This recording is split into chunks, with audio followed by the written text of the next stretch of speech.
Welcome to Leadership and People. This is a series that pulls back the curtain on leadership by interviewing CEOs, senior executives, and entrepreneurs who have had large exits.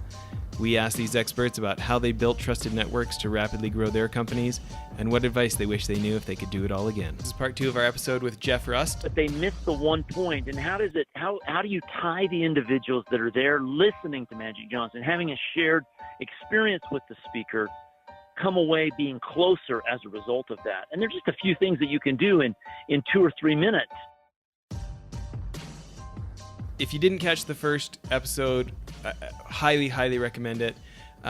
Jeff, I think we should just jump right off on picking up where we ended the last episode. You know, last 18 years, you've built corporate alliances. You've got hundreds, like literally hundreds and hundreds of business executives that pay to come hang out with each other because of what you guys have facilitated.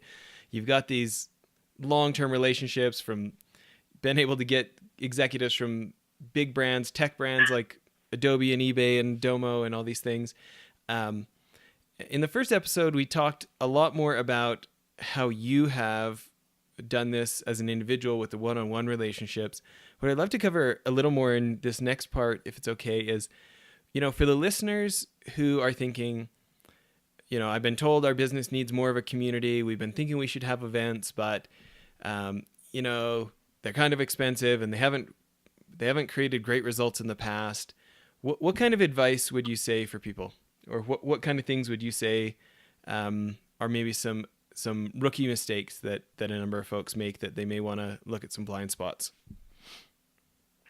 Well, I mean, I think I'll answer this question by sharing just an example and a story. So a good friend of mine, John Pastana, who's also probably been on your show, on the podcast, and co-founder of Omniture, sold for $1.8 billion to Adobe. John is an individual who loves people. He's an extrovert. And he just said, Jeff, he goes, the hardest thing for me is as you get successful, he says, everybody wants your time. And he goes, if you give everybody all your time, you have none for yourself. And he goes, but yet I care about people and I want to come up with a way to be able to do that. And, you know, so he started to have these different events, and the events were all meant to be a connecting, validating experience for him to validate those relationships that were important to him. But he also wanted them to be able to connect with each other. And as I looked at that, he said, Jeff, it's like my way of being able to go to lunch with 1,200 people is by having an event. And the key is, how do you structure the event so that the 1,200 attendees all feel like it was as valuable as going to lunch with John or with, you know, the other 1,199 people that are there at the event. And I think that's the magic of an event, is if you can structure it in a way that's humanizing, and that it's not just the energy of the bodies in the room, but it's also the energy of what are they working on? How are they striving to be better? And how can it inspire the light in me to be better? That's the magic of a great event. And I think that's the part that I'm most excited about, because it can happen around the dinner table, you know, with 4 or 6 individuals in your own home, or it can happen, you know, in your office with hundreds and thousands of people, or with your customers and vendors. And that's the beauty of an event. Yeah. When you think about, you know, great events and relationship building opportunities, both for maybe clients to meet each other and for our team to deepen a relationship with clients, can you talk about some of the pitfalls of how, like, you can pay for, you know, Magic Johnson to come speak at your event. You can pay for have it at a fancy location, but that's probably not enough to get it done for you. Yeah, you know, the component is I always feel like that's going almost all the way to the goal line, but you can go 99 yards and you can get to the 1 yard line and you don't get any points. And that's the piece with a big name speaker. It's awesome. It gets you to the 1 yard line, which those 99 yards are incredibly difficult, but they miss the one point. And how do you tie the individuals that are there listening to Magic Johnson, having a shared experience with the speaker, come away being closer as a result of that? And there's just a few things that you can do in 2 or 3 minutes at the table to have them share ahas and feel a sense of vulnerability and connection to what's been shared, to where they feel like they're closer to in this instance, Magic Johnson, but they're also closer to the person that they've been sitting with. And that's the, I don't know if I'd say it's the secret sauce or the magic. It's just that we've done 3,500 events where we've worked to take people from being strangers to friends, where someone like Magic Johnson isn't there. There's, the person in front of the room is somebody that's just a facilitator, that the people that they're there to meet are the other attendees in the room. And I look at that and I think, unfortunately, people are getting lost in the lights and the camera and the action and the big name speakers. Not that we need to get rid of it, but we just need to, let's take it to the goal line with that last yard. Yeah. I think another thing that's a little bit magic about your methodology is you guys aren't lying to yourselves about people are going to become fast friends after an hour lunch together, or going on one trip together, you guys are now best buddies for life kind of thing. Like, you intentionally designed a program where those of us in your club get to see each other repeatedly, and that familiarity grows, and there's this story and then that story, and then you hear about this story from so-and-so. And like, I feel like you intentionally structured it to have enough repetitions over time for like a more authentic, genuine type of friendship to happen on its own. It doesn't feel like a one and done thing. Well, we always had a saying, easy come, easy go. And I think that's the same case with relationships is, there are some individuals that, boy, you meet them and you feel like you're a lifelong friend, but that's 1 in 1,000 or 1 in 1,000,000 in some instances with people. And more often than not, we have to share enough experiences that we've laughed at a few things together and we can reminisce on that, or we've struggled together. Some of the things that we do are some service projects where we've been to some third world countries and we've worked at orphanages or at schools, rebuilding some schools. And I'll tell you, when you're on the other end of a shoveling gravel together and you're exhausted, there's a different level of connection that happens. And the key is how can we create that without faking it? Because if you fake it, sometimes it's even worse than not even having done it at all. And so that's the component as we try to structure events or activities is how can we authentically do things that make it somewhat difficult and somewhat strenuous or vulnerable without making it awkward. Because every single one of us have gone to some event where they're trying to make us do things. They're manufacturing it to a point that it's awkward, and that you're like, hey, I'm never ever going to one of those events again because it felt horrible. It's like forced vulnerability. Yeah, yes, and the only thing worse than not doing it at all is to do that. And so that's the piece that I look at and think we have to evaluate things, and scrutinize things with the expertise of the 3,500 events, just so that we make sure that we remove the awkwardness and not increase the awkwardness. It's interesting that you brought up having your clients go and do service.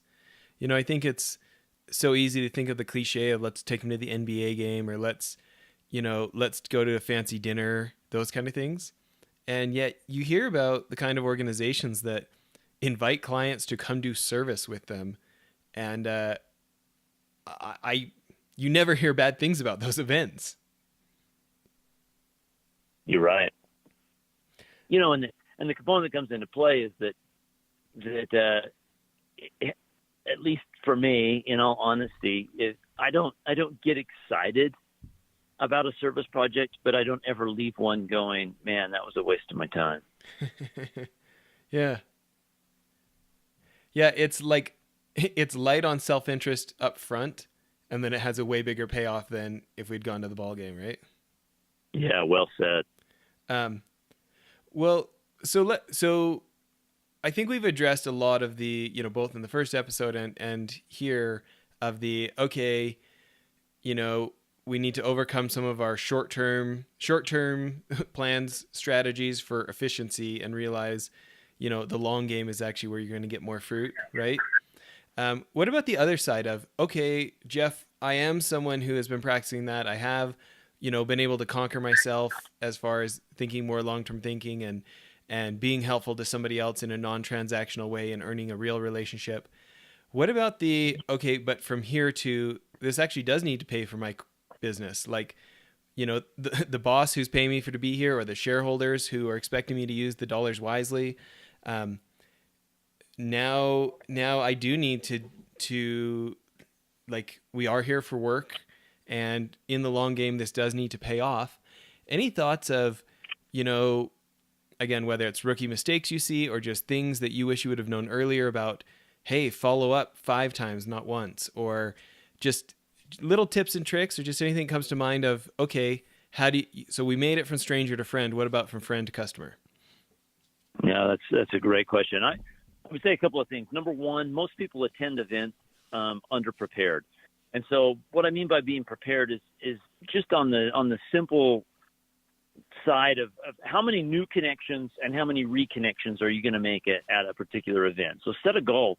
New connections are people that you're meeting for the very first time. Reconnections are people that you've met in some instance. And so what's going to be your goal of those conversations? Because most opportunities come from reconnections, not new connections.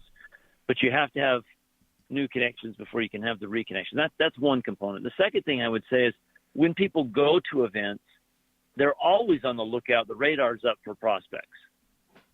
I would encourage people, put the radar down on prospects and put the radar up for advocates. Who are potential individuals that can open doors, not just once by them doing business with you, but multiple times because they can become a partner or a referral source or some kind of a strategic advocate in some way, shape, or form. And then the third thing that I would say is and you nailed it with the follow-up, is have some system with which, after you've set your goal of new connections and reconnections, that you have some system from follow-up so that time is worth it. If you spend an hour or an hour and a half at some kind of an event, all you have to do is take maybe 10% of that time and download with some kind of an action plan for those individuals.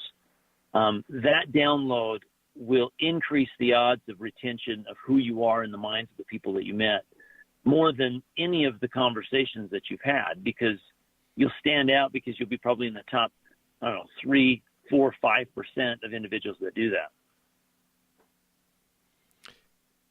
Yeah, it is funny. Again, in the first episode, I talked about being a bit of a conference junkie, and I always like to go hear new ideas and stuff. And I would say it's actually less than 1% that ever follow up with me, right? So actually, you give them the business card and they actually email you back.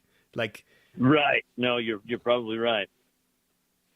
But it's kind of back to your handwritten notes thing of like, we make time for the things that mean the most to us. You're signaling, I think you're worth my time. And it's just professional and detail conscious and thoughtful anyways.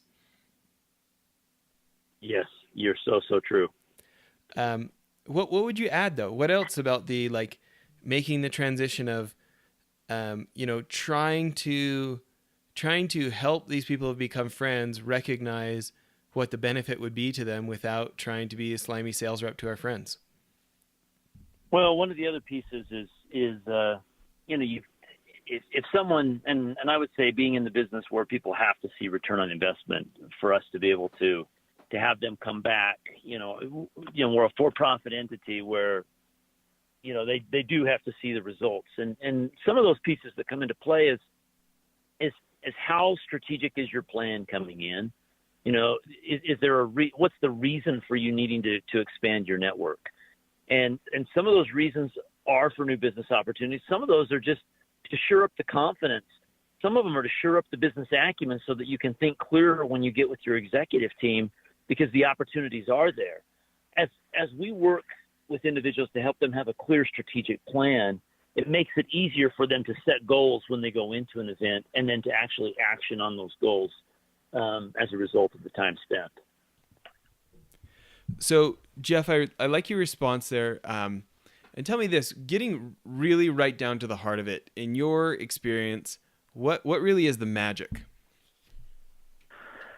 The magic of an event really boils down to, the way we look at it is there's a couple of different components. So there's 3 ingredients to an event: the people, the experience, and the content of that. And you always have to have the people kind of take care of itself in the fact of what you're wanting to have, whether it's clients or prospects or if it's a family event, your families, whatever the purpose of your event, the people take care of itself. The content and the experiences are the other components.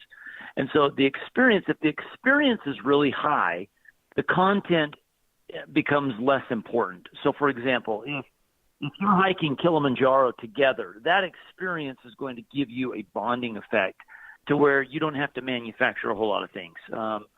Same kind of a thing if you're working on building an orphanage in a third world country together and you're there for a week, that experience is really going to weld people together. Now, if you're hosting a dinner party in your dining room, or if you're hosting an event in your your cafeteria, so to speak, to where the experience isn't that high, the content is really important. And so that's where I'll probably talk just briefly about what the content of that. And I would say the more structure that's put in place, the higher predictability of success. So one of the things I would say is I would always have, or at least strive to have, some sense of a seating chart. People do it at weddings, and they do it at weddings because they want to control the atmosphere.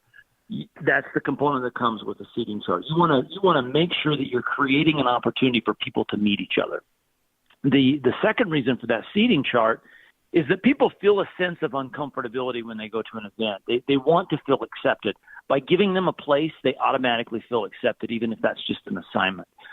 The next thing I would say relative to the structure is there has to be some sense of a table topic or some discussion element that, again, gives everyone equal chance or some chance to be heard, because that feeling of being heard is what allows the connection to happen.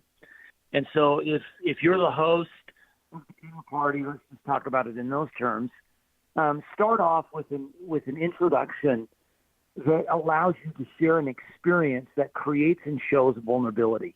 Because if you open up and are in some way vulnerable, everyone's going to lean in and they're going to follow suit, which actually helps to building that relationship. The next component that I would say is then you have to have everyone take a turn. And if people go, I can't think of anything, that person who backs out really puts a wedge between them and the rest of the group. So you want to make sure that everybody has an opportunity to take a turn. And that simple exercise in and of itself will create relationships in a way that can start off a dinner party or start off any event in a meaningful way. That's awesome. I feel like we got the power-packed ending there with the full layout of how to do it. And I appreciate the time you spent with us today. I know we're out of time here, so maybe we'll call this for the end of part 2 of the episode. And thanks everybody for listening.